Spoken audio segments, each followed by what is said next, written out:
Sahana Vavatu Sahanau Bhunaktu Saha Viryankaravavahai Tejasvinavaditamastu Mavid Vishavahai. Om Shanti Shanti Shanti.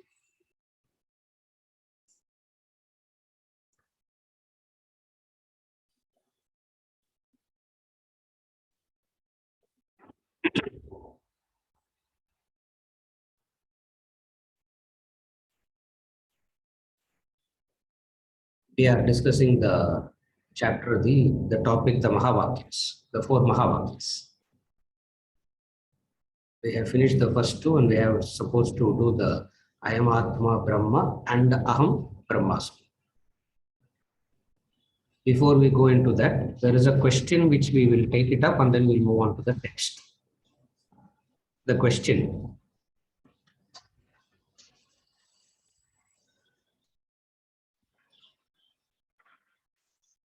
each and every unit experience is so real. So real that the pramanam of experience is preventing me from having Shraddha in Shastra as the pramanam, blocking the knowledge. As in, I am Atma, Brahma, bondage never existed, etc. So, before we move on with the analysis on I am Atma, Brahma, Nididhyasana and Aham Brahmasmi, could you please help understand and analyze how to examine experience, analyze the nature of experience, so that when we move on to the analysis of I am Atma, Brahma, Nididhyasana, Aham Brahmasmi, it is understood even better. This is the question. To put it simply, the question is, say something meaningful and useful before you start talking about all this I am Atma, Aham Brahmasmi stuff and all. Before talking about all these things, say something which is meaningful and useful, and then we will understand all these things. Because right now we are not, at least she's saying, I am not interested in all this. I am not interested in all these kind of things now. So, where I'm having a problem in understanding the experience, why will I want to sit and listen to I am Atma Brahma, Nididhyasana, Prasad? It's the question. So the question is, before you get on there, do this first. So we will do this again, no problem.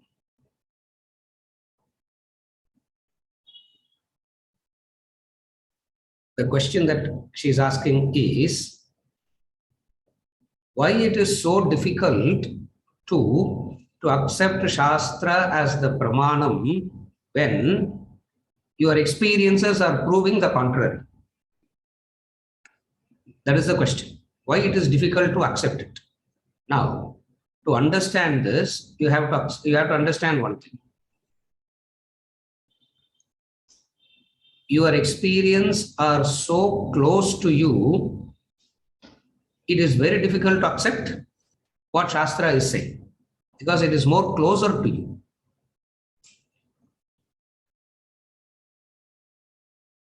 What Shastra is saying, we never have a problem in understanding what Shastra says. The problem always is accepting that and following that is the problem.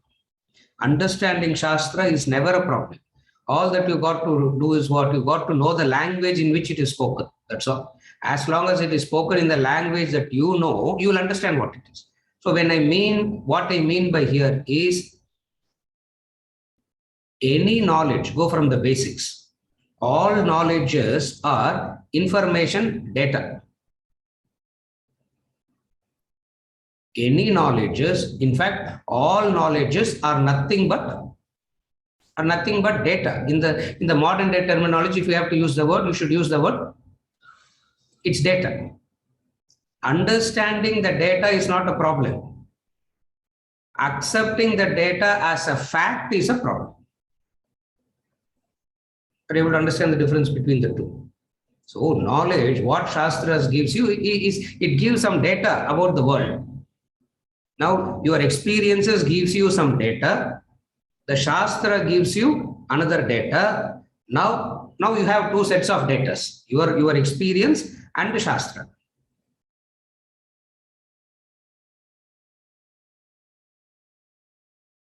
Wherever there is a conflict between your experience and what the Shastra says, the natural tendency would be to believe in what your experience is. It's natural. Why it is so? Because it's your knowledge, it's closer to you. When Shastra talks about it, it is someone else's knowledge, and someone else's knowledge at one level becomes that person's opinion or that person's understanding, and unless you have walked the path which that person has walked through, it will not become a conviction for you. Are you able to follow till now? Therefore, why it is difficult to accept Shastra as a pramanam? To accept someone's data as pramanam is very difficult. For everybody, what is the ultimate provider of data? What everybody will believe in? Everybody ultimately will believe in their own data that comes from their own instruments. Whatever your senses perceive, whatsoever your mind, what your intellect says, is what will be more convincing isn't it? Now, why it is so convincing? You are experiencing it and there is no need to investigate it. You are experiencing it, and the very fact that you are experiencing it means it is true, and there is no need to investigate about it. This is what is known as the intellectual lethargy. It is known as intellectual lethargy because you are experiencing it, and the fact that you are experiencing is so right, there is no need to explore, there is no need to inquire about it.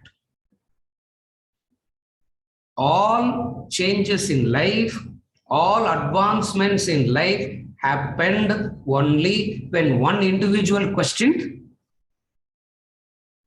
Isn't it? Questioned what? Questioned that which is so obvious that for generations people found it is true. There's no need to question. You follow? You go to the ocean and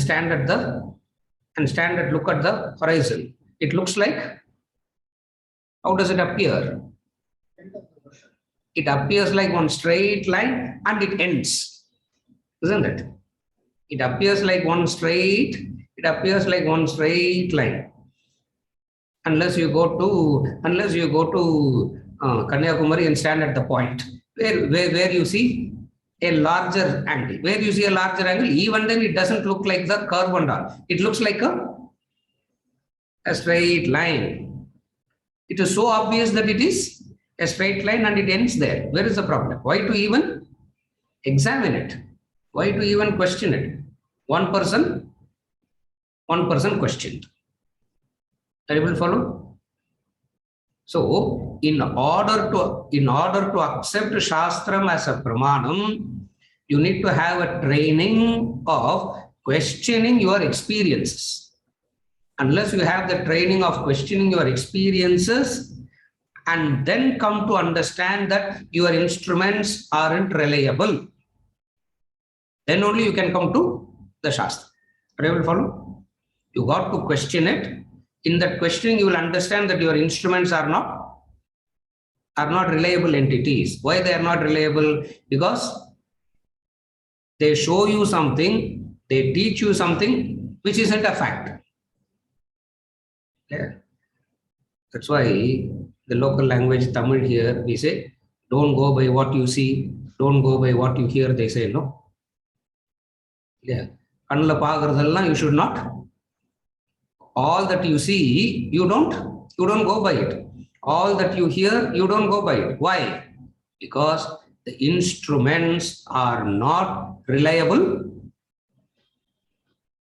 The instruments aren't a reliable thing to convey a fact.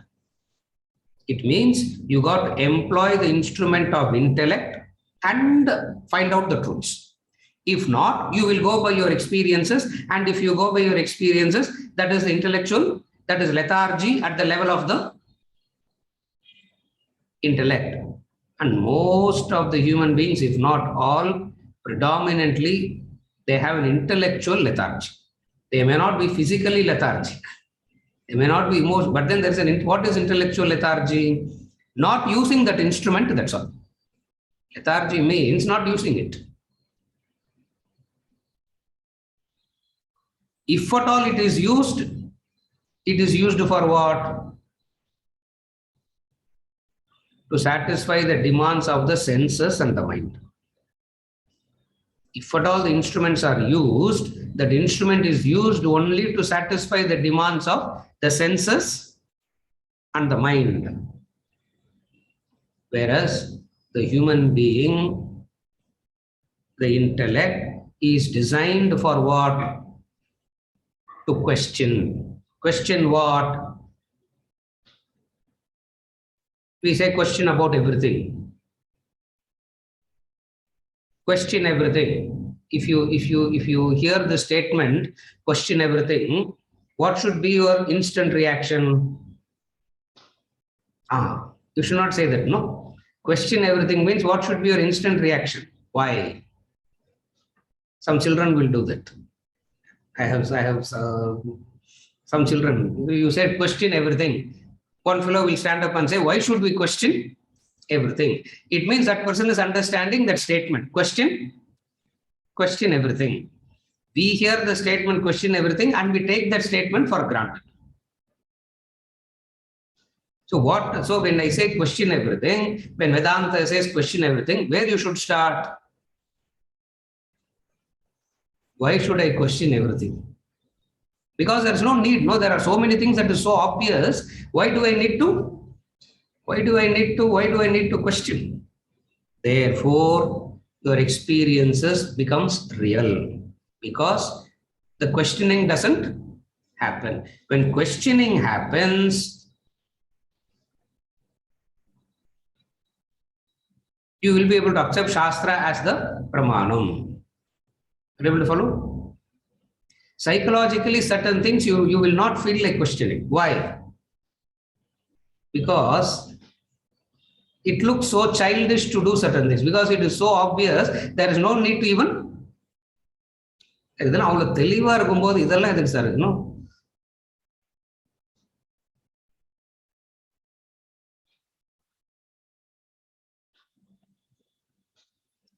Anshu, Reza, all of them must learn Tamil very fast. If you all learn Tamil fast, it will be easy for me.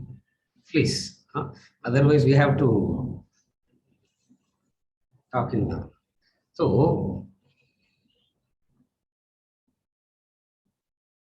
it is so obvious, certain things are so obvious that there's no need to question. How to accept the Shastram as the Pramanam so that you don't consider your experiences as Pramanam. How? Unless you question your experiences. You cannot question your experiences because your instrument seems to be perfect in you.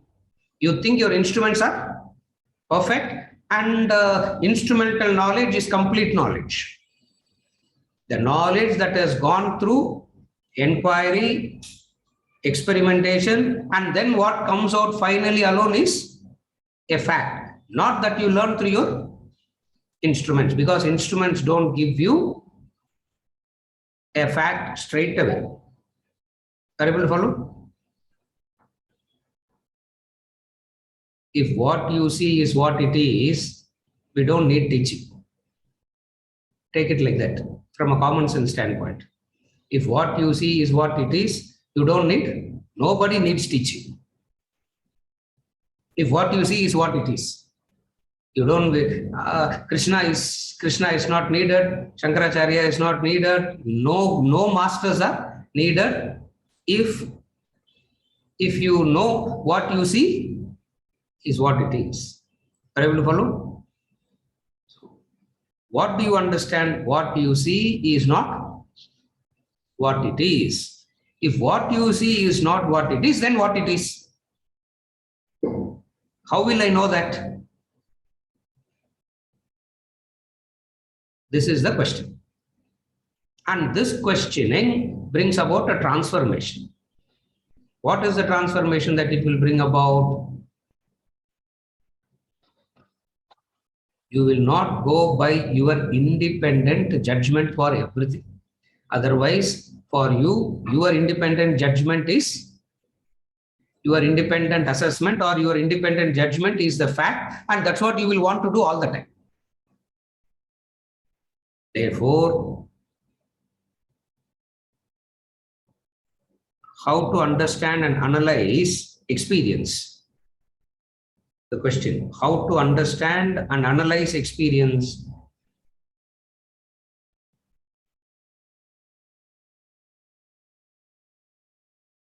Every class, every few weeks, every few sessions, we keep bringing in different methods of analysis. Whatever inspires you, you should start from there and understand everything together later on. So in every class, every classes or every few sessions, we come up with various ways of analyzing the experience. You follow? Like for example, one way of analysis is a human being is divided into two, karta and bhokta. This is just one analysis. Karta means the doer, bhokta means experiencing the consequences of the doer. So as a karta, you have a choice. As a bhokta, you don't have a choice. The bhokta cannot come and ask. Why am I suffering? Because the same bhokta did this as the karta, and now that karta who has changed into the bhokta has to experience the consequences of this. Now this is one way of analyzing the experience. You follow what I'm saying? Like this, in each and every class, or not in each and every class, each and every few weeks, in each and every chapter, we will come up with various methods. Why can't you put all the methods in one? Why can't you put all the methods in one and give it to us straight away? It won't work like that. Why? Because if something has to be digested, it should be given in proportion, in mixture. You can't give tur dal separately. You can't give tamarind separately. You can't give sambar powder separately. You can't give water separately. Even though you know these are all the ingredients that goes into making a sambar, why can't you give all this separately? You can give it separately, but digestion will not happen. Why? Because for digestion to happen, it has to be given in a proportion. You follow? What is a proportion? Various classes in various contexts, various methods. Now I just gave one example, karta and bhokta, doer and experiencing the consequences of the doing. Why do we say karta and bhokta? See, everything in nature is doing, no? The plant is also doing something. The animal is also doing something. The human is also doing something. But then why do we dissect a human being alone into karta and bhokta? That is the knowledge. So human being is divided into karta and bhokta. If we say, what you should think? All are doing, no? Even the plant is doing something.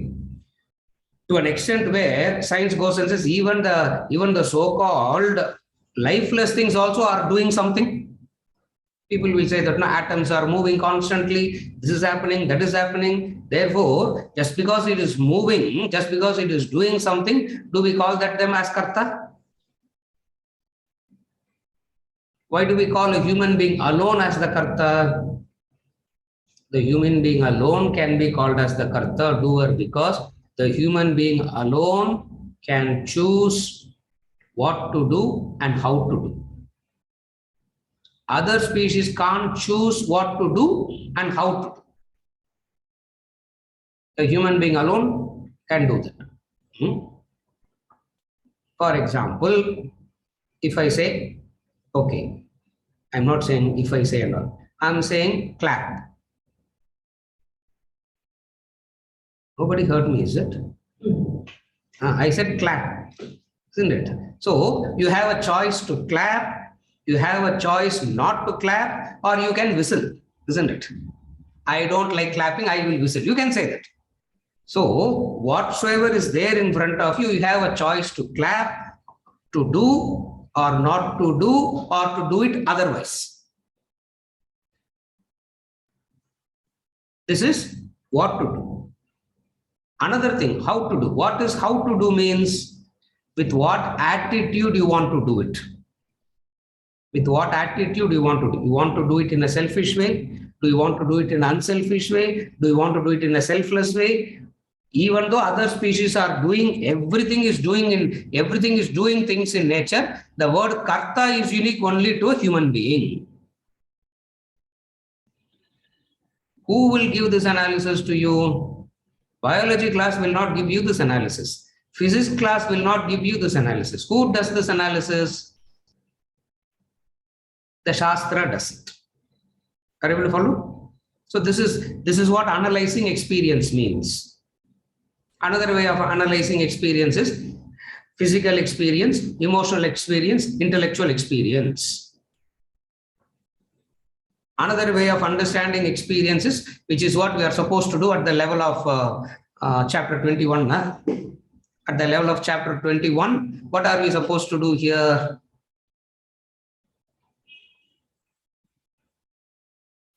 If you are experiencing something, means it is mithya. You are supposed to understand that. In this chapter.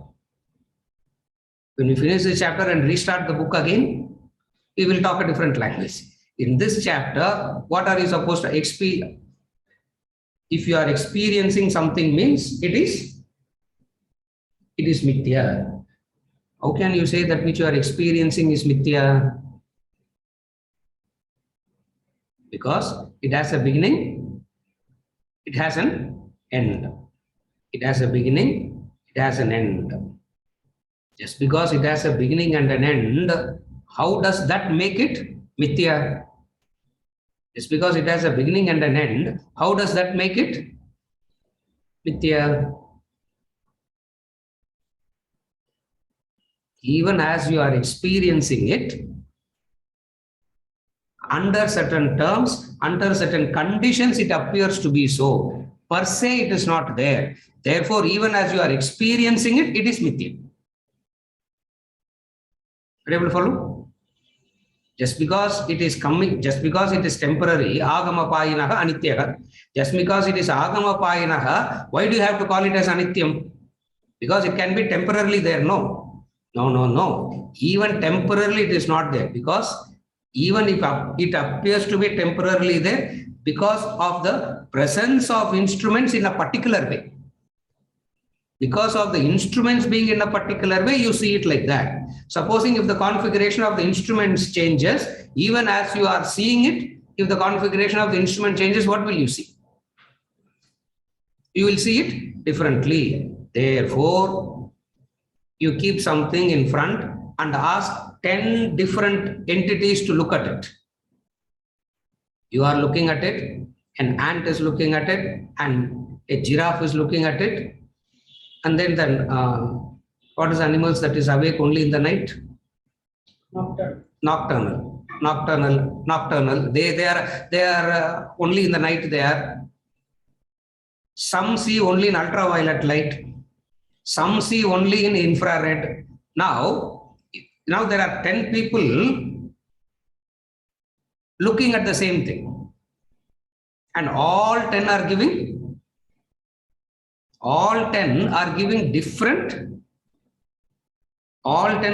different ideas, different ways of looking at one thing. Are you able to follow? Which is right in that?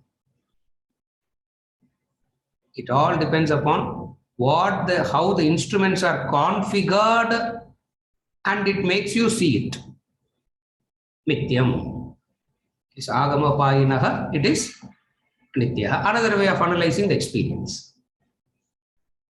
Another way of analyzing the experience. Anshu, you are okay? You also asked about experience, no? Ah. This is experience. And experience is an interaction. Experience is an interaction. What is the interaction? Interaction between the subject and the object. In this interaction, the subject is dependent on the object and the object is dependent on the subject. In any interaction, the subject is dependent on the object and the object is dependent on the subject. The proof of the object existing is the subject. The proof of the subject existing is because of the object. It means the subject is dependent on the object and the object is dependent on the subject. How do you know that you are alive? Because the senses are functioning. In the deep sleep, when senses are not functioning, you won't know that you are alive, no? While you are in deep sleep, do you know that you are alive in deep sleep? Can you say, I am in deep sleep? You can't say. You can only say, I had, past tense for the best. You can never say in present tense. Why? Because none of the instruments is available there, functional there. So, what is experience here? Another way of understanding experience. Subject is dependent on the object and object is dependent on the subject. Like this, there are so many methods of analyzing the experience. All this will not inspire everybody. Why so many methods are given? All this will not inspire everybody. So whatever inspires, you pick that up. Whatever inspires you, you pick that up. Once you pick one up, rest will follow in place automatically because all are interconnected. Even though it looks like separate, all are interconnected. Just as when we talk about the 35 qualities or when we talk about the 20 qualities, we say even though 35 qualities are enumerated, you need not worry about practicing. All 35 you cannot practice. All 20 you cannot practice. You just pick up one. See, 35 qualities in 12th chapter of the Bhagavad Gita. 20 qualities in the 13th chapter of the Bhagavad Gita. 26 qualities in the 16th chapter. Daiva Sura Sampad Vibhaga Yoga. So 35 plus 20 plus 26, how much you have? Whatever be that number. 81. 81 qualities. My God. And that's 81 is not a comprehensive list. This 81 gives you an indication. That's all. It can be much more. Now, what do? You can't practice all the 81. You know the data of 81. Of the data of 81, that which motivates you, you start with. And rest fall in place automatically. You follow? Therefore, this is how you should analyze how to examine experience. How to examine experience. Examine experience means what is the constituents of an experience. Other nature of experience, other the examining experience. Nature of experience means pleasant, unpleasant, permanent, impermanent. What are the constituents of an experience is one. Second is pleasant, unpleasant, permanent, temporary. Are you able to follow? This is how it is done. In all this analysis, as I said in the beginning itself, knowing the data and appreciating the data and understanding the data is not a problem. Accepting this data as fact is the problem. Accepting this, independently everybody appreciates Shastras. Independently everybody will agree with it, everybody will appreciate it. But then very few will be able to take it as the Pramana. That's what we are discussing, isn't it? Why? Because acceptance requires reflection. You can understand something and then you can forget what you have understood. Remember this. Other species, they will learn hunting and they will never forget hunting. Human beings can learn and they will forget. See, okay, imagine a lion develops dementia, what will happen? What will happen? It will forget how to hunt, no? In nature, it doesn't happen like that to other species. All this happens only to a certain things are so unique only to a human being. A bird, every year the bird has to build a nest. There are birds that has to build a nest every year. Imagine old age comes and it forgets how to build a nest. What it will do? Therefore, there is a natural protection there. Certain things they don't forget, but they know only that. A human being alone can understand and forget what one has understood. Abdinna, how to do that now? Manana, reflection, going over it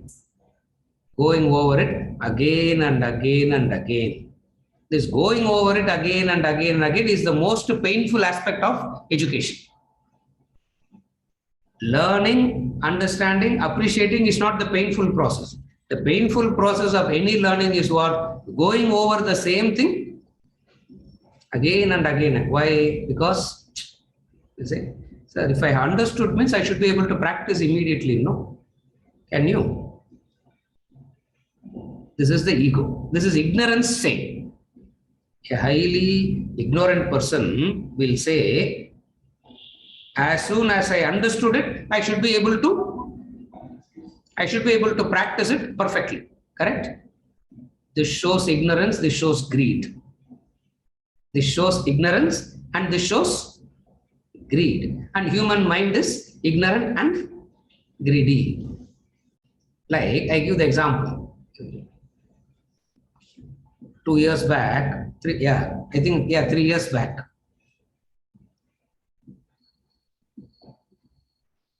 Swati had an interest to learn cooking. So she made sambar. And she said, I have made this sambar. I said, very good. Now comparative study. With whose sambar? He said, better than my mother's sambar. She has been making it for 80 years. And she just went into it and she doesn't even know how to distinguish between tur dal and the chana dal. She's still having a doubt as to how to distinguish between the two. But her thing is, I know the ingredients. Therefore, when I make it, it should be, will it come out? It doesn't come out like that for a human being. Are you able to follow? Therefore, what does one got to do? You got to go over it again and again and again. It is just going over it again and again and again will bring about an acceptance. Now there are two ways of going over the same thing. There are two ways of going over it. One way is by self-hypnotism. That will not bring a transformation. That will keep you in a temporary state of conditioning. The Vedantic way is questioning it over and over and you question the same thing again and again and again and you get established. Are you able to follow now? Acceptance can happen in two ways. One way is self-hypnotism. You can go on hypnotizing yourself. I am Atma Brahma, I am Atma Brahma, I am Atma. It can't be a hypnotism. Then what is the other way of repetition? The other way of repetition is keep asking questions. Keep asking questions. This is how acceptance comes. In order to accept, now I'm really saying something, I'm going to say something which will make me not do the text for the next 3 weeks because so many questions are going to come. But still I'm going to say it. So now I am Atma Brahma lesson go away, but still I'm saying, still I'm going to say it.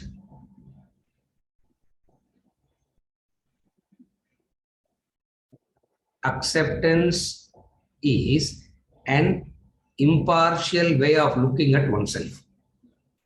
An impartial way of looking at oneself is what acceptance is all. An impartial way of looking at oneself, you will accept yourself. Once you are able to accept yourself, you will be able to accept everything around you. So there are two ways. One is accepting the environment around you. Another is self-acceptance. Everybody tries to tell you accept everything around you. Accept everything around you. Vedanta says accept you, understand and accept yourself. And when you understand and accept yourself, that understanding and accepting yourself will bring about a maturity. That maturity is very important. Are you able to follow? Okay. What does self-acceptance means?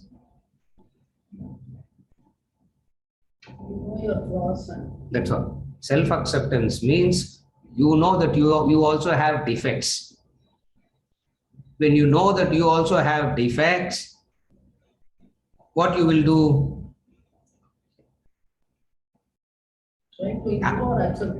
Yes, you know your defects.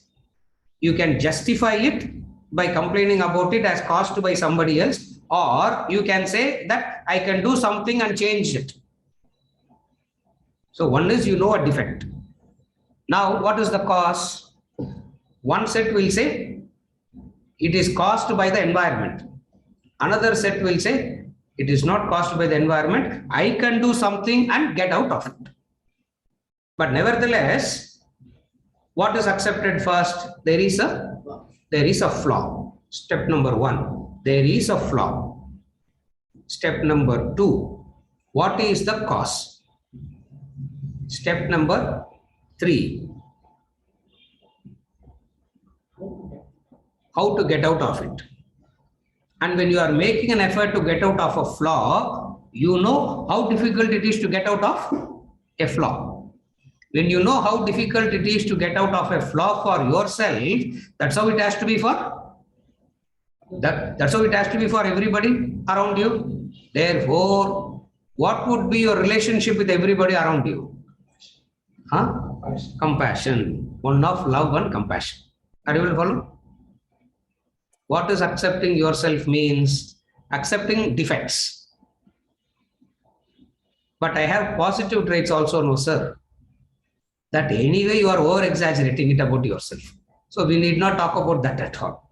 What we have to talk about it is the defects, isn't it? Now why are you highlighting the defects alone? Why can't you talk about the positive qualities that I have? Anyway, you have certain positive qualities and you already over-exaggerated. Your positivity is so exaggerated to yourself. Are you able to follow? What is over-exaggerating?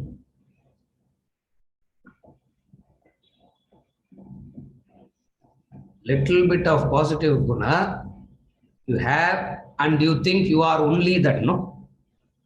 That is exaggeration. One. Second, assessment. I'm talking about assessment. Everybody will accept that their skills have to be bettered. Attitude, I need not change at all because I already have the right and best attitude. Are you able to follow? When anybody wants to change, everybody will accept one thing to change, everybody will agree. That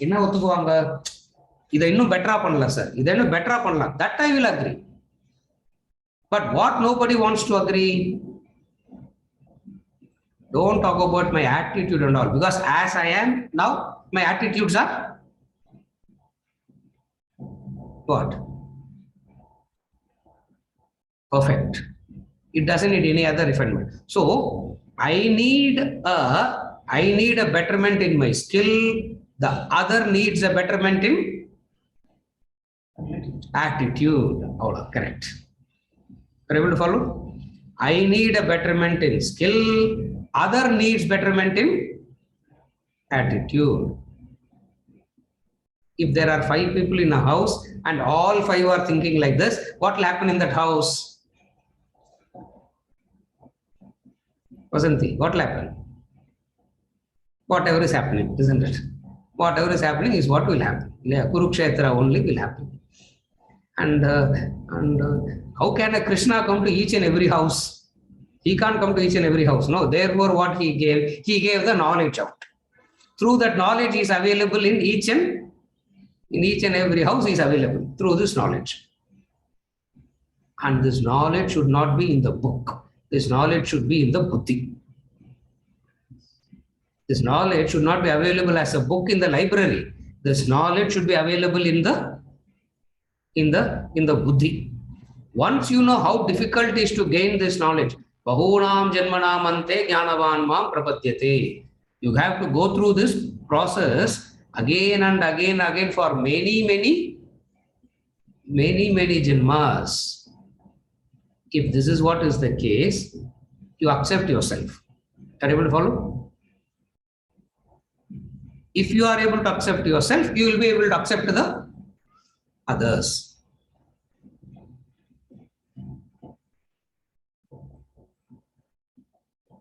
Out of 10 times you make a mistake, 8 times you will say, out of 10 times you make a mistake, 8 times, 9 times you will say it's okay. It's okay. Everybody makes mistakes. It's okay. Out of 10 times you see another making a mistake in your opinion. Whether the other makes a mistake or not is not the fact. In your opinion, it looks like the other is making a mistake. Yeah, in your opinion, it looks like the other is making a mistake. What is the attitude? Isn't it? Make a mincemeat of that person. Physically, emotionally, make a mincemeat of that person and finally say, when after making a mincemeat, are you able to follow? What does acceptance means? Acceptance comes from going over the data again and again and by getting convinced about the data. Then only acceptance happens. You follow? Why it is difficult to accept others or accept oneself? It is difficult to accept others or accept oneself because everybody lives in a dream. Nobody lives in the reality. The moment you come to reality, you will be able to accept you will be able to accept. Are you able to follow? And the way to bring you down to the reality is by telling you the truths. That's why Shastra tells you the truths. And when the truths are told, they are always, as they say, truths are painful, isn't it? Truths are painful. Solace வேணும் அப்படினா போய் சொல்லணும். If you want to give solace to somebody, what you have to give it to that person? You should not give the fact. You should utter a lie, because lies only can give solace. Truths will not give solace. But for a wise person, what is very important? Not to get solaced by lies, but develop an inner strength and maturity to digest the truth. Again, I repeat, if you want solace, what will help? Solace வேணும்னா lies. போய் சொன்னா போறோம் இல்லையா? எவ்வளோ நல்லா போய் சொல்ல தெரியுதோ அவ்வளோ you can give comfort to the other. But then that person will not trust you in the long run. You cannot have a relationship in the long run. Why? Because at some point of time, it will at some point of time it will get revealed. Are you able to follow? Therefore, what Vedanta does, the knowledge doesn't give solace. The knowledge reveals the facts. What is the fact? What is your guna combination? What is the guna combination of the other? Everybody behaves according to their guna combination. Number one. Number two, just as you are helpless about your guna combination and their manifestations, everybody is helpless about their guna combination and their manifestations. When you can accept your helplessness, you will be able to accept the helplessness of the other. That's how it works. Are you able to follow? When you are able to accept your helplessness doesn't mean accepting it as it is. You know how difficult it is to bring about a transformation.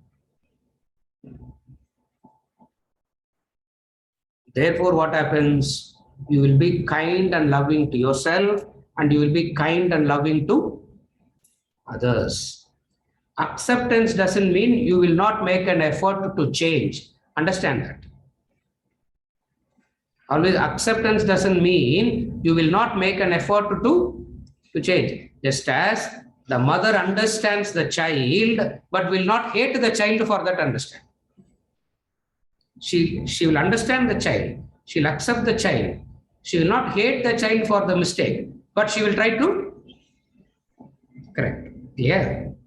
Isn't it? A stranger will hate for the mistake, but the same mistake the mother will not. The mother will not hate. Yeah. Isn't it? That's why that asura, one of the asuras, see, every asura does tapas. Tapas pannale, you don't become sattvika, because even a rakshasa can do tapas. And each and every rakshasa asks one boon. Ravana asked one boon, and then there will be a technical error in that. And then loophole, correct. Loophole. So the Supreme Court judges they have to find out the loophole, and through that loophole, that fellow will be punished. Hiranyakashipu asked one, and there was a loophole in that, and he was punished through that. Similarly, another asura asked a very unique boon, Narakasura. What is the boon he asked?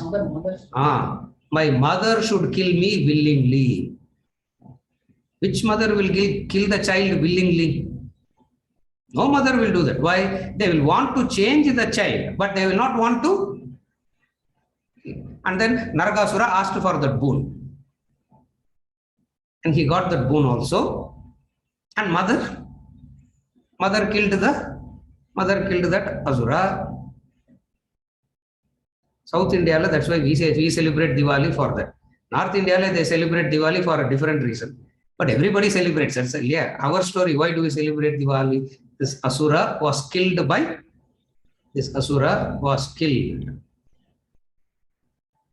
Means what? Acceptance doesn't mean there will not be an effort to change. The effort to change must be a pleasant one. That's tapas.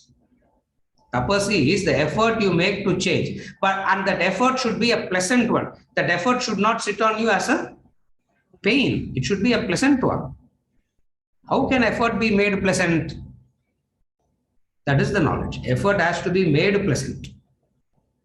You have no choice but to change, but you can change and become a better person, or you can change and become a pleasant person.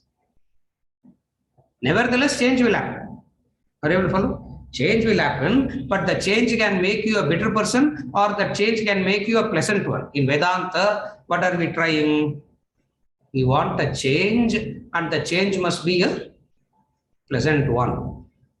Those are the enlightened masters. They changed, but there is something so pleasant about it. There is something so wonderful. There is something so meaningful in it. What is that? The acceptance. Acceptance. Acceptance is a non-judgmental way of looking at things. Again, I repeat. Acceptance is a non-judgmental way of looking at things.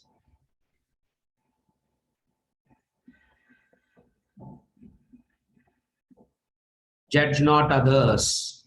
The blessed words of that master. Judge not others. If you are judging others, you should be ready to be judged by the same standards with which you judge another. If you are judging another, you should be prepared to get judged by the same standard. You will not be prepared. Nobody will be prepared like that, isn't it? Judge not others. One of the extraordinary thing that happened in Jesus Christ's life. In the Bible, the story comes.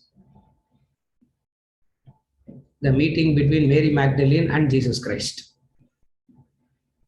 If you want to understand acceptance, you should read that portion. I don't know how many times I have read that portion till now. What a beautiful way to accept, and that wholehearted acceptance brought about the change. That wholehearted acceptance is what brought about the change.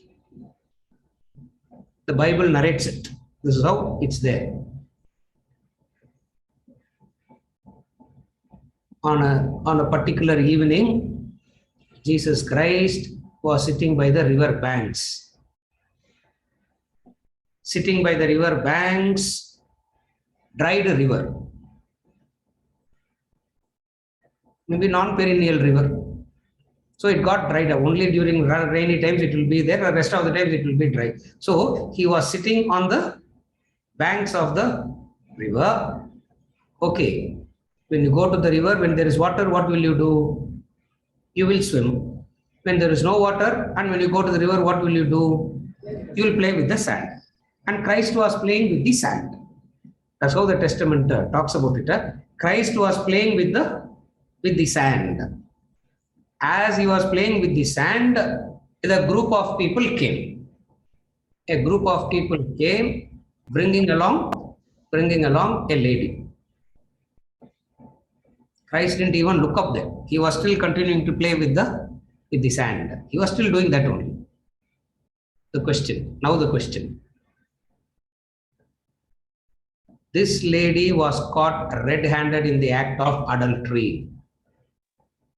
This lady was caught red-handed in the act of adultery, and the commandment says, thou shalt not commit adultery. And if you commit adultery, what is the punishment? Stoning to death is the punishment. That's what the Testament says. Thou shalt not commit adultery. Okay. If you do it, what is the punishment? Stoning to death. Now the question that is asked to Jesus Christ is, what are you saying? If he says, stone her to death, then his talk about love, compassion, forgiveness, all that has no meaning. If he says, forgive her, that is enough reason to punish Jesus Christ, isn't it? Are you able to follow? I'm sure. Have you heard the story before from me? No, you have heard, no? Correct. If Christ says, forgive her, that is enough reason to punish Jesus Christ.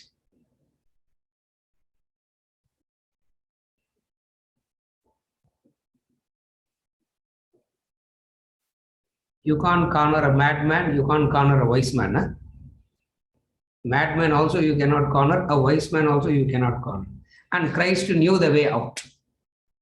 He knew the way out of the situation. When he knew the way out of the situation, means he wants to help everybody in that situation. He wants to help both the parties. So he stopped playing. He looked up and said the famous words. He who has not committed any sin, cast the first stone. He amongst you who has not committed any sin, cast the first stone.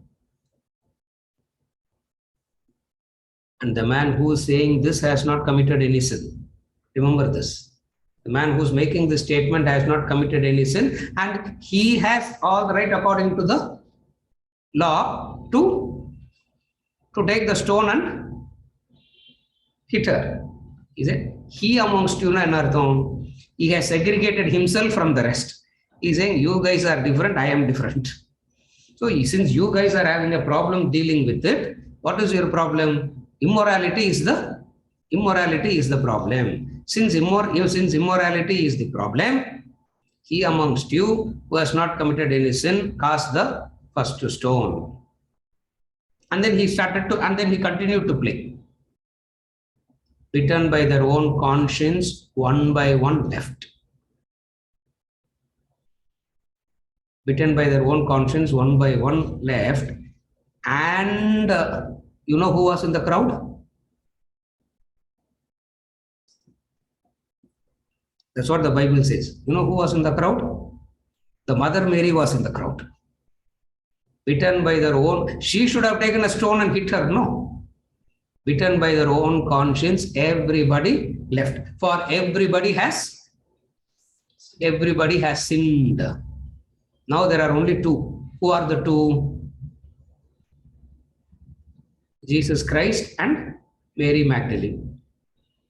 So he stopped playing and looked up to her and said, there was a group of people standing here accusing you. No, where are they? They all left. Why are you standing? Even then he didn't start a discourse on adultery, anything. He said, why are you standing? You also go. She couldn't move. She couldn't move, for she has never seen anybody who is so accepting like this. Who is so accepting like he never encountered any, she has never encountered anybody.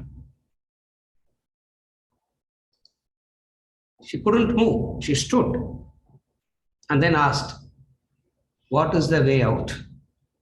What is the way out for me?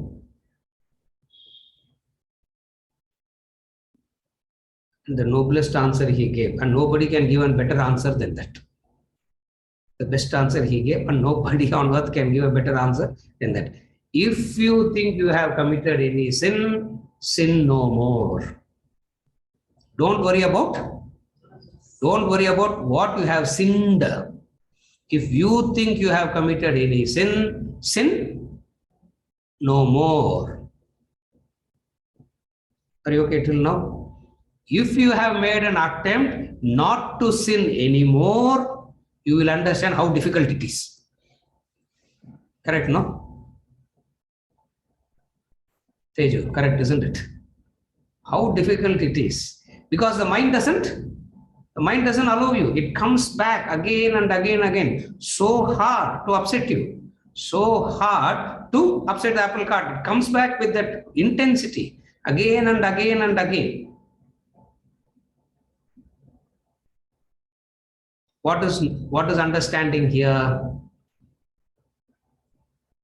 Acceptance means understanding this is how it will function, and every time it will function, this is how I have to deal with it.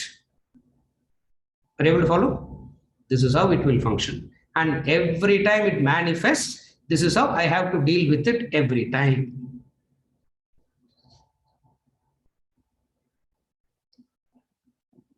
Acceptance comes when you understand the intensity of the disease. To follow the medication, you need to understand the intensity of the disease. Correct? Some medication 3 days. Some medication few months. Some medication lifelong. Sir, 15 years I am taking blood pressure medication. What will happen? Nothing would have happened. For 15 years you are alive because 15 years you have been taking it. If you don't take it for 1 day, are you able to follow? So, depending on the intensity of the disease, the longevity of the medication continues. So, you will be able to accept it when you understand the intensity of the disease. What is the intensity of the disease? Helplessness. Are you able to follow? Helpless. Once you understand the helplessness, intensity of the helplessness is the intensity of the disease. If you are so helpless, how helpless other is? So why will I ever have an animosity towards the other, a hatred towards the other? You follow? For whatever reasons, you may choose not to associate. That is the choice that you make, but not hatred backing it. Again, I repeat, for whatever reasons you may choose to disassociate, but animosity or hatred should not back that. Acceptance doesn't mean you should not follow your conviction. You have your conviction and you follow your convictions. For certain reasons, you may choose to not associate or disassociate. But the disassociation should not come out of anger and animosity. Are you able to follow? Acceptance means what? Understanding everybody has a nature. You need not know the 8 billion natures. All that you got to understand is everybody will behave according to their nature, and that's it. What is that individual nature? Adalla you need not know. Are you able to follow? Ramakrishna Paramahamsa says, trying to know the individual nature is like after the sick person throws out to go and look at what food I didn't digest. It is like examining the vomit, he says. And Ramakrishna's example are very, very, looks like very crude, but the way he can convey the message. Shankaracharya's way of conveying and all doesn't help. Ramakrishna's method of communicating. So after throwing out, why would you even want to examine it? Similarly, you need not know the individual nature of everybody. All that you need to know is everybody will have a nature and they act according to their nature and they are helpless about it, even when they are trying to change. This is what is called how to accept oneself and how to accept others. Assessment means knowing the data but not developing animosity towards the data. This person has this quality A, B, C. Like for example, when you describe the tamasic quality, and we say this are tamasic qualities, and then immediately you look around, everybody that you associate with seems to have these qualities. Therefore, everybody around me is tamasika. Yes, it is a fact that they are tamasic. Shankar, Purida. It is a fact that they are tamasic. Incidentally, I also belong to the same group. I am not different from that. Acceptance happens. Are you able to follow? You accept, but that acceptance need not bring about a hatred, animosity. How not to develop hatred?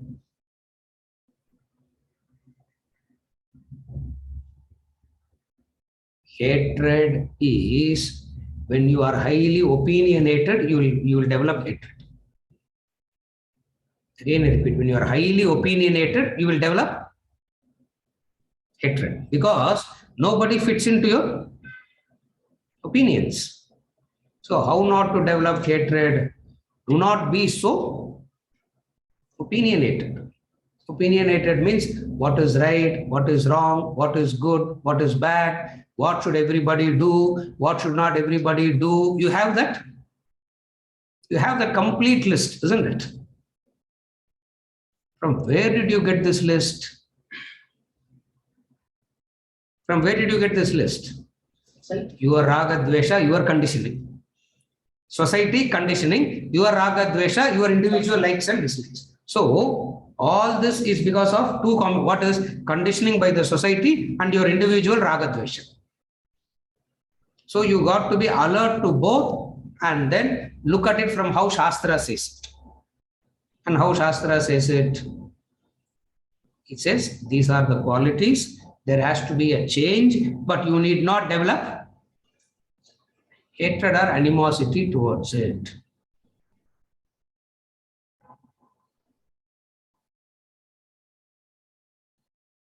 Hatred implies you are opinionated. Hatred implies an expectation that others must function according to your opinions. And they don't function according to your opinions, you develop hatred. Therefore, you develop hatred because you are opinionated. And opinionated means others must agree to your, others must accept and agree. And there is no need for anybody to, there's no need for anybody to agree or accept.